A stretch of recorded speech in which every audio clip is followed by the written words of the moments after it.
Abhyuday tuition classes ધોરણ 10 સામાજિક વિજ્ઞાનની પેપર સ્ટાઇલ આપણે સમજવા જઈ રહ્યા છીએ આજે. પ્રકરણ 1 થી 21 સામાજિક વિજ્ઞાનની અંદર કુલ ભારણ 80 ગુણનું. પ્રકરણ પહેલું બીજું જે છે 3 માર્ક માટેના છે. પ્રકરણ 3, 4, 5, 6 જે છે એ 4 ગુણ માટેના, 7, 8 3 માર્ક માટે, 9 4 ગુણ માટે, 10 જે છે 5 ગુણ માટેનું, 11 4 ગુણ માટે, 12, 13, 14 3 ગુણ માટે, 15 થી છેક 19 સુધી પ્રકરણ છે કુલ 4 ગુણ માટેના, 20 અને 21નું ભારણ છે 5 ગુણ માટેનું. જે વિદ્યાર્થીઓને 80 માર્કમાંથી 50+ લાવવાના છે તે વિદ્યાર્થીઓએ 4 ગુણ, 5 ગુણ અને 3 ગુણના પ્રકરણ કમ્પલસરી વ્યવસ્થિત કરવાના જ છે. પણ જે વિદ્યાર્થીઓનો ટાર્ગેટ છે પરીક્ષામાં 33 માર્ક સાથે સામાજિક વિજ્ઞાનની અંદર પાસ થઈ જવું, એ વિદ્યાર્થીઓએ 3 ગુણના જે પ્રકરણ છે એવા કુલ 7 પ્રકરણ છે, જેનું કુલ ભારણ થશે 21 ગુણ. પ્લસ તમારે 4 માર્કના જે પ્રકરણ છે એવા તમારે 3 પ્રકરણ કરી લેવાના છે. 4 તેરી 12, 21 અને 12 તમારી પાસે કુલ જે છે 33 માર્ક આવી જશે. પ્લસ તમને શાળામાંથી જે આંતરિક મૂકે છે તે હિસાબે તમે ત્યાં સામાજિક વિજ્ઞાનમાં પાસ થઈ જશો. જેમનો ટાર્ગેટ 50થી અપ લાવવાનો છે તે બધા જ વિદ્યાર્થીઓએ સમગ્ર ચેપ્ટર જે છે 21 કમ્પ્લીટ કરવાના છે. એક સાથે વાંચી ન શકાય, પરંતુ તમારી પાસે બ્લુ પ્રિન્ટ જે છે એ હિસાબે તમે જો તૈયાર કરો તો તમારે તે પ્રમાણે ચેપ્ટર તૈયાર કરશો તો 100% તમારે 80માંથી 75+ માર્ક આરામથી આવી જશે. તમારી સામાજિક વિજ્ઞાનની જે બ્લુ પ્રિન્ટ છે તે પ્રમાણે જો વાત કરીએ તો વિભાગ એની અંદર તમને 1 થી 16 પ્રશ્નો આપેલા છે, જે બધા જ હેતુલક્ષી છે. 16 ગુણ માટે 3 કલાક 80 ગુણનું પ્રશ્નપત્ર જોડકા જોડવાના આવશે 1 થી 3ની અંદર. ખરા છે કે ખોટા તે જણાવવાના છે 4 થી 6. પ્રશ્નોના 1-2 વાક્યમાં જવાબ 7 થી 9. ખાલી જગ્યા પૂરવાની 10 થી 12 અને યોગ્ય વિકલ્પ પસંદ કરીને જવાબ આપવાના છે 13 થી 16 માટેના. તમારા 16 ગુણ જે છે પરીક્ષામાં એ તમારે અહીંયા લાવવાના છે. હવે આ 16 ગુણ જે છે એ આપણે જેટલા સહેલા સમજીએ છીએ એટલા સહેલા નથી, કારણ કે તમારા આના માટે 1 થી 21 પ્રકરણ જે છે બધા વ્યવસ્થિત વાંચવા પડશે. કોને ખબર ક્યાંથી કયો પ્રશ્ન પૂછી દે. જો તમે બ્લુ પ્રિન્ટને વ્યવસ્થિત સમજી લેશો તો તમને ચોક્કસ આઈડિયા આવી જશે કે કયા ચેપ્ટરમાંથી આપણે વધારે ધ્યાન આપવાનું છે, પ્રશ્નો પૂછી શકાય છે, અને કયા ચેપ્ટરમાં નકશા જે છે તે પૂછી શકાય છે, અને કયા ચેપ્ટરમાંથી ટૂંકનોંધું જે છે એ પૂછે છે. એ તમારે ખાસ સમજી લેવાનું છે. વિભાગ બીની જો વાત કરીએ તો 17 થી 26 નંબરના પ્રશ્નો તમારે લખવાના છે, જેમાં દરેકના 2 ગુણ છે. આમાં તમને 17 થી 26માં આશરે 15 થી 30 શબ્દોની મર્યાદામાં જવાબ આપવાનું કહેશે, જેમાં વિધાન સમજાવો, વ્યક્તિઓનો પરિચય, ભૌગોલિક સ્થળોની ઓળખ, પારિભાષિક શબ્દો, નીચે આપેલ સ્થિતિજન્ય સવાલના જવાબ વિચારીને લખો, અને કોઈપણ 4 પ્રશ્નોના આંતરિક વિકલ્પ તમારી પાસે ત્યાં આપેલા છે. તમારે તે 20 ગુણ જે છે એ આવી જશે. જેમને ટાર્ગેટ છે માત્ર પરીક્ષામાં પાસ થવાનો, એમના માટે વિભાગ એ અને બી માત્ર કરવાના છે, સી અને ડી નથી કરવા.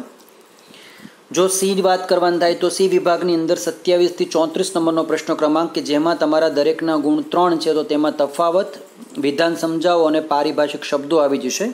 8 તેરી 24 ગુણ વિભાગ સી માટે. વિભાગ ડી 35 થી 39 પ્રશ્ન ક્રમાંક, દરેકના 4 ગુણ, કોઈ પણ 2 તમારી પાસે તેમાં આંતરિક છે, અહીંયા તમારી પાસે કોઈ પણ 3 આંતરિક ઓપ્શન છે. પ્રથમ ક્રમાંકમાં તમને આપેલા ભારતના રેખાંકિત નકશામાં સ્થાન દર્શાવવાના છે. નકશો જે છે 4 ગુણ માટેનો આવશે.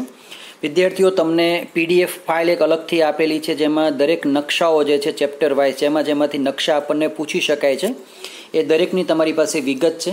તમને અગાઉ પણ કીધું હતું કે તમે નકશાઓ જે છે એવા 7 થી 8 નકશા લાવીને એ નકશાઓમાં તમારે જે તે સ્થળ, સ્થાન, પાક, પેદાશ, ખનિજો, નદી, બંધ, રેલવે માર્ગ, બસ માર્ગ કે પછી હવાઈ માર્ગો જે તમને પૂછે છે તે તમામ વિગતો તમારે નકશામાં મેન્શન કરી દેવાની છે, બતાવી દેવાની છે.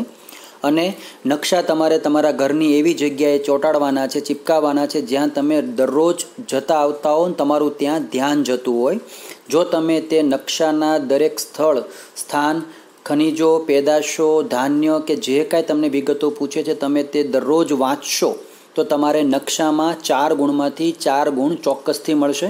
આ રોકડિયા ગુણ છે, જેમાં તમારે માર્ક લાવવાનો પ્રયત્ન વધુને વધુ કરવો જોઈએ.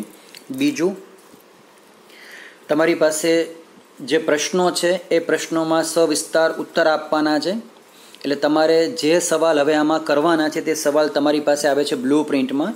જો વિદ્યાર્થીઓને આ વસ્તુ સ્પષ્ટ દેખાતી ન હોય તો તમારા યુટ્યુબની ઉપર જે રીતે 3 ડોટ આપેલા છે એ ડોટમાં તમે ક્વોલિટી જેવું તમે બટન પ્રેસ કરશો તો 144pથી તમારે 480 કે તેના ઉપર તમારી પાસે જે ક્વોલિટી મેટર આવે છે એ તમે એડ કરી દઈશું. તમને વિડીયો જે છે ચોક્કસથી સ્પષ્ટ જોવા મળશે HD ક્વોલિટીમાં.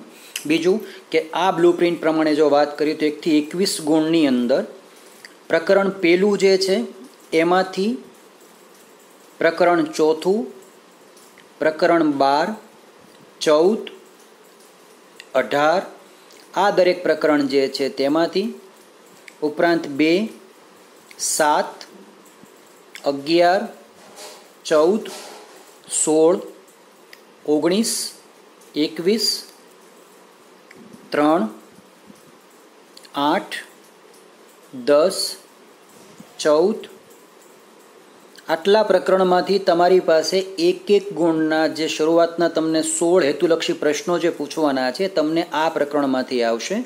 એકવાર ફરીથી નજર દોડાવી દઈશું. પહેલું પ્રકરણ છે, પછી બીજું પ્રકરણ છે, ત્રીજું પ્રકરણ છે, ચોથું પ્રકરણ આવશે.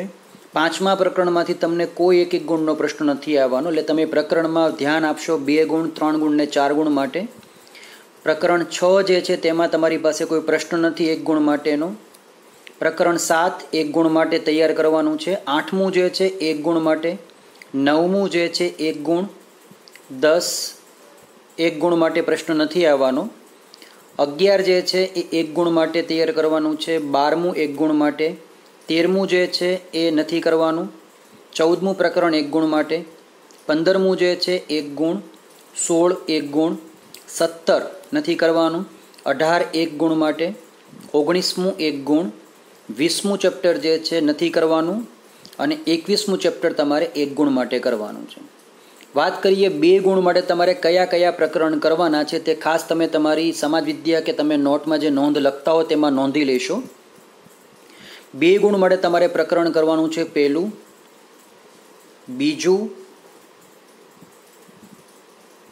છઠ્ઠું, 9મું, 11, 13, 12 અને 20 આ તમારે 2 ગુણ માટે ચેપ્ટર તૈયાર કરવાના છે. 3 ગુણ માટે તમારે તૈયારી કરવાની છે પ્રકરણ ત્રીજાની, ચોથું, પછી પ્રકરણ નંબર 8,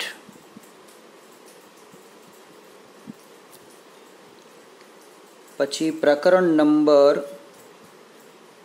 15, 16, 18, 19 અને 20 આ પ્રકરણ તમારે 3 ગુણ માટે તૈયાર કરવાના છે. આ બધા પ્રકરણમાંથી આપણે વૈકલ્પિક જે પ્રશ્નો છે હેતુલક્ષી છે 1 ગુણ 2 ગુણ એના કોઈ સવાલ નહીં વાંચીએ. તમે મોટા જ પ્રશ્નો બધા વાંચશો, તમને દરેક સવાલ યાદ રહી જશે. અને સૌથી અગત્યનું 4 ગુણ માટે તમારે તૈયાર કરવાના જે પ્રકરણ છે એ છે પ્રકરણ નંબર 5 જેમાંથી તમને 4 ગુણનો પ્રશ્ન પૂછે છે. પછી પ્રકરણ નંબર છે તમારી પાસે 10, પછી પ્રકરણ નંબર છે 17, 21 અને પ્રકરણ તમારી પાસે આવશે નકશા માટે. ખાસ ધ્યાન રાખશું, નકશાના પ્રકરણ તમારી પાસે 9મું, 10મું, 13મું અને 14મું આ 4 ચેપ્ટરમાંથી તમારે નકશા આધારિત 1 ગુણના પ્રશ્ન પૂછેલા તમારે તે પ્રમાણે તૈયારી કરવાની છે. સ્માર્ટ વર્ક કરવાનું છે, હાર્ડ વર્ક બિલકુલ નથી કરવાનું. તમારે પાઠ દરેકે દરેક જે છે જેમાં તમને 1 ગુણના સવાલ નથી પૂછતા એ સવાલને બાદ કરતાં, એ પાઠને બાદ કરતાં બાકીના તમામ પાઠ તમારે એક વખત રેગ્યુલર દરરોજ વાંચવાના છે. જેમાંથી 2 ગુણના પ્રશ્નો પૂછે છે તમારે એ પાઠ જ તૈયાર કરવાના છે. એ પ્રમાણે પ્રશ્નો વાંચશું. 3 ગુણ માટેના જેમાંથી પ્રશ્નો પૂછાય છે તે પાઠ જ વાંચશું. 4 ગુણ માટે બહુ ઓછા પાઠ છે તમારી પાસે, તમારે એ પાઠ સૌથી પહેલાં પૂરા કરવાના છે. તમારી સામાજિક વિજ્ઞાનની આ જે પેપર સ્ટાઇલ છે એ તમારે વ્યવસ્થિત ફોલો કરવાની છે. તમે જો તેનું વ્યવસ્થિત પાલન કરશો, સમજશો વ્યવસ્થિત કે તમારે કેટલા પાઠ કેટલા ગુણમાં તૈયાર કરવાના છે, તો તમારે પૂરેપૂરા 80 માર્કમાંથી 75+ માર્ક લાવી શકાય. બીજી મહત્ત્વની ખાસ વસ્તુ કે દરેક પેપરમાં તમારે ધ્યાન ખાસ રાખવાનું છે સમયનું આયોજનનું, કે 3 કલાકનું પેપર છે. વિભાગ એ જે છે 16 ગુણ માટેનો છે. માની લો કે આ વિભાગ તમારે 8 મિનિટમાં કે 5 મિનિટમાં પૂરો થઈ જતો હોય તો આમાં વધેલી બાકીની જે મિનિટ છે એ મિનિટ તમારે વિભાગ બીમાં, અને વિભાગ બીમાં જે સમય વધે તે વિભાગ સીમાં આપવાનો છે અને ડીમાં આપવાનો છે. સૌથી વિશેષ તમને શાળામાં કદાચ કોઈ શિક્ષક નહીં કહે એટલે ધ્યાન રાખશો કે વિભાગ સીની અંદર જે શબ્દ મર્યાદામાં લખવાનું કીધું છે 50 થી 60 શબ્દ મર્યાદા શબ્દ લખવાના છે, લીટી કોઈએ ગણવાની નથી. તમે સમાજ વિદ્યાના અમુક પ્રશ્નો બધા જોયા છે ને તમારી પાસે દરેક પાઠના 1 થી 21 પાઠના તમામ પ્રશ્નોના જવાબ પડ્યા છે. તમને પણ પોતાને ખ્યાલ છે કે અમુક સવાલ જે છે એ ખૂબ લાંબા છે. જે સવાલ લાંબા છે એ વિભાગ ડીની અંદર આવવાના છે, જે સવાલ મધ્યમ પ્રકારના છે તે વિભાગ સીમાં આવવાના છે. બની શકે ઘણા ખરા પ્રશ્નોના જવાબ એવા પણ આવશે કે જેમાં જવાબ તમારો 2 થી 3 લીટીનો હોય પણ તેના ગુણ જે છે એ 3 ગુણ આપેલા હોય. અને ક્યાંક એવું પણ બને કે પ્રશ્ન જે છે 2 માર્કનો હોય અને તમારે તેમાં લખાણ વિભાગ ડીના સવાલ જેટલું લખવાનું થાય. તો તમારે ખાસ સમાજ વિદ્યાનું વાંચન કરવાનું છે. શબ્દ મર્યાદાની બહાર તમે જશો તો તમારા માર્ક વધારાના લખાણ લખવાના કારણે કપાઈ જશે, અને 50 થી 60 શબ્દની મર્યાદા કરતાં પણ શબ્દો ઓછા હશે તો પરીક્ષક જે છે તમને માર્ક ઓછા આપશે. નિરીક્ષક જે છે તમારા ગુણ કપાત કરી શકે છે. અહીંયા 100 શબ્દોથી 120 શબ્દની મર્યાદામાં તમારે સવાલના જવાબ લખવાના છે. લીટી ઘણા વિદ્યાર્થીઓ લીટી ગણે છે, ફકરા ગણે છે. પાના ભલે 3 પાના ભરાય પણ આ શબ્દ મર્યાદા 100 થી 120ની વચ્ચે ઓછામાં ઓછી રહેવી જોઈએ. ઘટે 5-10 શબ્દ મર્યાદા ઘટે તો વાંધો નથી, 5, 10, 15, 20 વધે એનો વાંધો નથી, પરંતુ 150, 170 ને તમે 4 થી 5 પાના ભરીને જ્યારે જવાબ લખશો તો આવો કોઈ સવાલ વિભાગ ડીમાં 4 ગુણ માટે 4 પાનામાં આવતો નથી. એટલે નિરીક્ષક જે છે એ વધારાનું લખાણ સમજીને તમારા પેજ ઉપર ચોકડી મારી દેશે અને પત્તું જે છે પેજ એ ગણતો નથી. એટલે તમારે ખાસ સામાજિક વિજ્ઞાનમાં તમે જેટલું વાંચો છો એ બધું જ ઓછું છે એમ સમજીને તમારે તેનું નિયમિત ગણિત વિજ્ઞાનની જેમ વાંચન વધારવાનું છે. જો તમારો ટાર્ગેટ સમાજ વિદ્યાની અંદર 70+ મેળવવાનો રહેતો હોય તો. જો તમારો ટાર્ગેટ માત્ર પાસિંગ થવાનો છે તો તેને આ સૂચનાઓ બધી અવગણવાની છે. અને બીજી મહત્ત્વની વસ્તુ ખાસ કે બ્લુ પ્રિન્ટમાં તમને જે રીતે સમજાવ્યું છે એ પ્રમાણે તમારે ધ્યાન રાખવાનું છે. કદાચ 1-2 માર્ક તમારા આગળ પાછળ થઈ શકે છે પણ પરીક્ષક જે છે આ પ્રમાણે ચાલતો હોય છે. એટલે તમારે સ્માર્ટ વર્ક કરતાં શીખવાનું છે, હાર્ડ વર્ક કરવાનું નથી. આજના વિડીયોને લગતી તમારી પાસે કોઈ પણ મૂંઝવણ હોય તમે ચોક્કસથી મને વોટ્સએપ કે કોમેન્ટ કરી દેશો. વિદ્યાર્થી મિત્રોને ઘણી પ્રોબ્લેમ હતી કે બ્લુ પ્રિન્ટ જે છે સ્પષ્ટ દેખાતી નથી, પણ જ્યારે તમારા તમામ સેશન પૂરા થઈ જશે આ પ્રકારના ત્યાર પછી તમને એની અલગથી એક PDF ફાઇલ જે છે તમને મોકલી આપવામાં આવશે. તમે તે પછી સાચવી રાખશો અને તે પ્રમાણે કાર્ય કરશો. બની શકે કે તમારી પદ્ધતિ જે છે કદાચ બદલાઈ જાય તો આ જે બ્લુ પ્રિન્ટ છે તેમાં માર્કિંગનું જે ભારણ છે એ કદાચ વધઘટ થતું હોય પણ યુનિટ તમારે આવે છે ઇતિહાસ, નાગરિક અને ભૂગોળને લગતા, એનું કુલ ભારણ જે છે યથાવત રહેશે. એટલે તમારે એ પ્રમાણે તૈયારી વ્યવસ્થિત કરવાની છે.